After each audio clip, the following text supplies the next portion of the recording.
এটা আপনাকে জিজ্ঞেস করব না যে আপনার কি মন ভেঙে গেছে কিনা, আপনার কষ্ট হচ্ছে কিনা, দুঃখ হচ্ছে কিনা, বা চোয়াল শক্ত হচ্ছে কিনা। আমি আপনাকে একদম মৌলিক একটি প্রশ্ন করব। সে প্রশ্নটি হয়তো সংক্ষিপ্ত হতে পারে, সেই প্রশ্নটি হয়তো দীর্ঘ হতে পারে।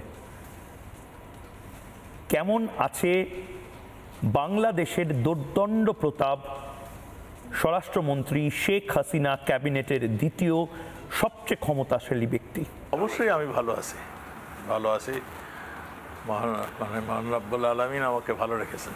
জি আসাদ সাহেব, মানে এটা আমার সাংবাদিক জীবনে আমি কোনোদিন এই প্রশ্ন করব কাউকে, এটা আমি ভাবিও নি। কেমন লাগছে, মানে এই প্রশ্নটা সাংবাদিকরা সাধারণত করে থাকে, কিন্তু আমি যদি আপনাকে জিজ্ঞেস করি কেমন লাগছে, আপনাকে ফাঁসির সাজা শুনিয়েছে ইন্টারন্যাশনাল ট্রাইব্যুনাল। আপনি বাংলাদেশে থাকলে যে কোনো দিন, যে কোনো মুহূর্তে আপনাকে হয়তো ফাঁসি দেওয়া হতো। কেমন লাগছে? আমার একটা হাসির খোরাক হয়েছে এটা। কেন বলবো, আমরা বঙ্গবন্ধুর ডাকে দেশ স্বাধীন করেছিলাম। আমরা কার বিরুদ্ধে লড়েছিলাম? পাকিস্তানি আর্মির বিরুদ্ধে। কার বিরুদ্ধে লড়েছিলাম? পাকিস্তানি আর্মিদের যারা সহযোগিতা করেছিলেন। সহযোগিতা কে করেছিলেন? এই জামায়াত ইসলাম, যারা নাকি আজকে ক্ষমতা নিয়ে বসে পড়েছেন এবং যাদের ডিরেকশনে আমাদের প্রধান উপদেষ্টা ইউনূস সাহেব চলছে।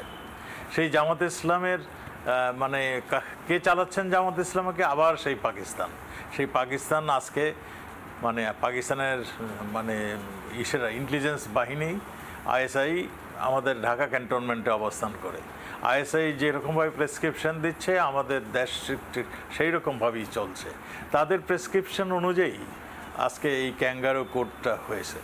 এখানে তারা বলছে মানবতা বিরোধী যে কর্ম হয়েছে তার একটা মানে করেছেন, ওনারা বর্ণনা দিয়েছেন এবং বর্ণনা মতে আমাকে এবং প্রধানমন্ত্রীকে, মাননীয় প্রধানমন্ত্রীকে ফাঁসির আদেশ তারা শুনিয়েছেন। আমার প্রশ্ন হলো এই আদালতটার বৈধতাটা সম্বন্ধে।